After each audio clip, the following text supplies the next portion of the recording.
Selamat siang. Alhamdulillah untuk kegiatan siang hari ini perkuliahan bisa dilaksanakan dalam keadaan sehat walafiat meskipun kita pertemuan hari ini yaitu secara daring lewat presentasi yang saya sampaikan.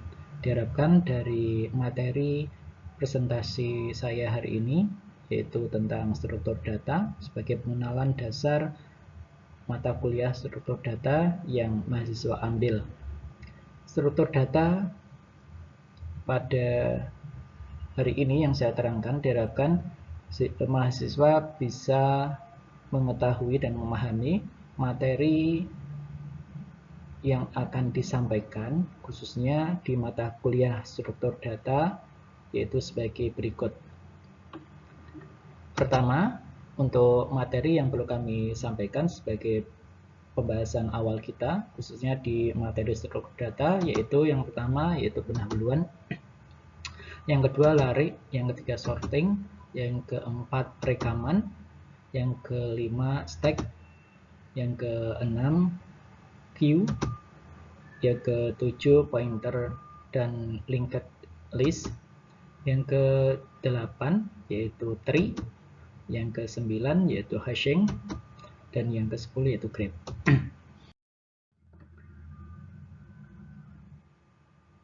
Buku referensi yang mungkin bisa digunakan untuk belajar secara mandiri, mahasiswa bisa menggunakan struktur data dengan menggunakan Turbo Pascal 6.0 atau yang dikeluarkan atau dikarang oleh Insinyur Imsat Santoso. Referensi yang kedua, mahasiswa bisa menggunakan struktur data yang dikarang oleh Bambang H. Yang ketiga, pengantar struktur data yang dikarang oleh Sumantri Slamet. Dan yang keempat, pengantar struktur data dan algoritma yang dikarang oleh Bambang Wahyudi. Yang keenam, data struktur with C, data struktur with Pascal, algoritma data plus algoritma sama dengan pemrograman. Dan yang terakhir yaitu berpetualang struktur data dengan Turbo Pascal. Berikut tadi informasi tentang referensi nanti untuk pengayaan materi secara mandiri. Perlu kami jelaskan di sini untuk struktur data ini tentunya terdiri dari dua kata. Yang pertama struktur. Struktur ini merupakan ilmu struktur data sangat berperan dalam bidang komputer di mana persoalan data yang didapatkan dalam kehidupan nyata dapat diterjemahkan menjadi data dalam komputer. Dengan demikian, komputer dapat mengolah, memanipulasi, ataupun melaksanakan operasi-operasi terhadap data tersebut. Struktur data dari kata struktur dapat diartikan sebagai suatu susunan, pola, bentuk, atau bangunan, atau konstruksi data. Kata struktur juga sering digunakan, misalnya struktur organisasi yang menjelaskan susunan personil dalam sebuah organisasi. Struktur jaringan yang dapat diartikan sebagai bentuk dari jaringan maupun dalam perkataan-perkataan lainnya.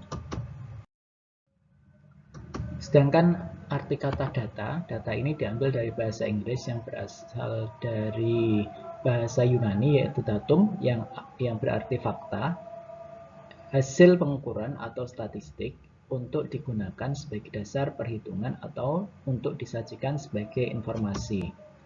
Makna kata data bagi manusia adalah segala sesuatu yang dapat diterima oleh indera manusia dari rangsangan-rangsangan di sekitarnya. Sementara untuk komputer adalah segala sesuatu yang bisa dikodekan atau disimbolkan ataupun dilambangkan dalam kode-kode, simbol-simbol ataupun lambang-lambang yang telah disiapkan dalam komputer. Contoh, ini salah satu proses informasi yang ada di komputer. Proses informasi yang ada di komputer ini tidak jauh beda dengan yang ada di sekitar kita. Contoh informasi ini biasanya berbicara mengenai data di komputer tidak terlepas dengan istilah informasi.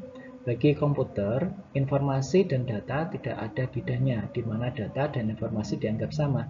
Namun bagi manusia, bahwa data dan informasi adalah yang berbeda, di mana informasi adalah suatu fakta yang memiliki nilai atau arti bagi seseorang. Namun ada kalanya bahwa informasi menjadi data bagi orang-orang lain. Sementara data juga dapat dikatakan sebagai informasi. Nah, ini contoh bagan untuk proses dari pengolahan data menjadi informasi. Berawal dari input, terus nanti diproses, dan selanjutnya dalam bentuk output. Nah, input ini biasanya berupa data. Setelah data ini diproses, selanjutnya menjadi informasi agar lebih bernilai dan bermanfaat bagi penerimanya. Selanjutnya, makna struktur data. Jika kata struktur dan data digabungkan, akan bermakna suatu susunan simbol-simbol yang diorganisasikan, dioperasikan sesuai dengan definisi yang diberikan kepadanya di dalam komputer.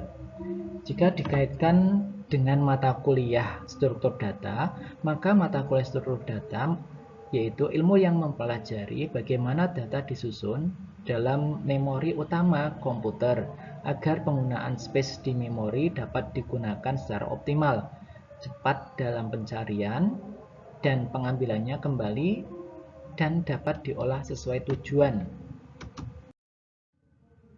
Selanjutnya, sehingga mempelajari struktur data erat kaitannya dengan membuat algoritma yang tentunya dilakukan oleh perancang program.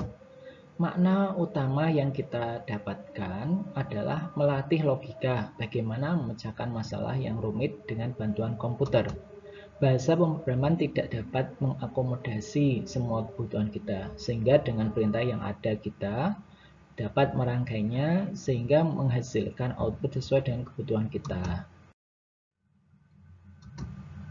Contoh bisa kita lihat dari permasalahan berikut. Nah, ini ada masalah, tentunya bisa diselesaikan dengan menggunakan algoritma penyelesaian. Selanjutnya nanti disusun dalam bentuk struktur data. Selanjutnya nanti akan diproses oleh komputer dan menghasilkan sebuah sistem yang diharapkan bisa menyelesaikan persoalan yang dihadapi. Nah, ini proses dari pemecahan masalah yang mungkin bisa kita lakukan dengan salah satu caranya penyelesaian dengan algoritma dan struktur data. Selanjutnya kita susun dalam bentuk sistem komputer sehingga permasalahan yang terkait dengan data diproses menjadi informasi bisa diatasi dan informasi yang dihasilkan bisa bermanfaat bagi penerimanya atau penggunanya.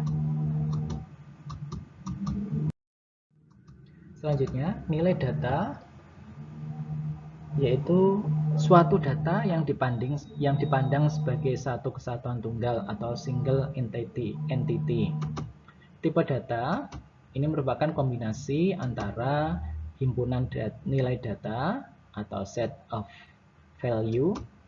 Yang kedua, himpunan operasi terhadap nilai-nilai data tersebut atau set of operation.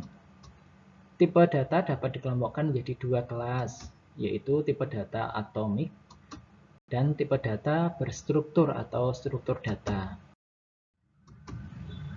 Data atomik yaitu sebagai suatu data yang dipandang sebagai satu kesatuan tunggal dan tidak dapat dipecah-pecah lagi.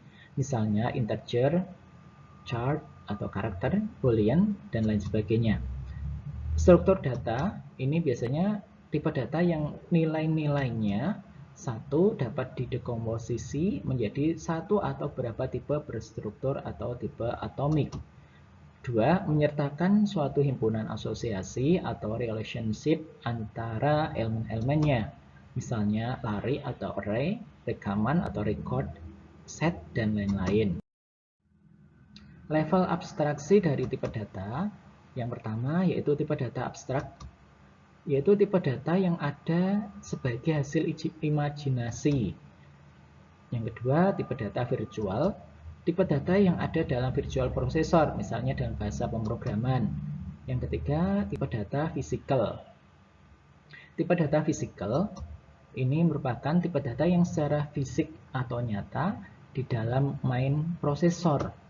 Tipe data natif, tipe data yang tersedia pada bahasa pemrograman. Tipe data abstrak ini biasanya memiliki karakteristik berupa modular, penyembunyian informasi atau information hiding, yang mana memiliki keuntungan. Yang pertama, untuk tipe data abstrak ini keuntungannya yaitu kebebasan mengimplementasi. Yang kedua, perlindungan data atau data protect. Yang ketiga, integritas atau integrity. Dan yang keempat, penyederhanaan masalah. Langkah-langkah menerjemahkan tipe data abstrak menjadi virtual, maka yang pertama kita pilih salah satu bahasa pemrograman yang akan digunakan, misalkan Pascal atau C atau Prolog dan lain-lain. Yang kedua, pilih cara mempresentasikan datanya, misalnya array atau lari, record atau set dan lain-lain. Yang ketiga, tulis program yang mengimplementasikan dalam tipe data abstrak. Contoh kebutuhan memori. Besarnya memori untuk tipe data dapat berbeda seperti dalam tabel berikut. Ini kita lihat penggunaan Turbo Pascal 6.0. Yang pertama, untuk tipe data byte, ukuran memorinya 1 byte. Yang kedua, short in, ini juga 1 byte, integer 2 byte, word 2 byte, long in 4 byte, real 6 byte, single 4 byte, double 8 byte, extended 10 byte, com 8 byte, char 1 byte, string 255, string 5 ini 5 byte. Struktur ukuran memori ini sebagai kumulatif dari komponen penyusunnya.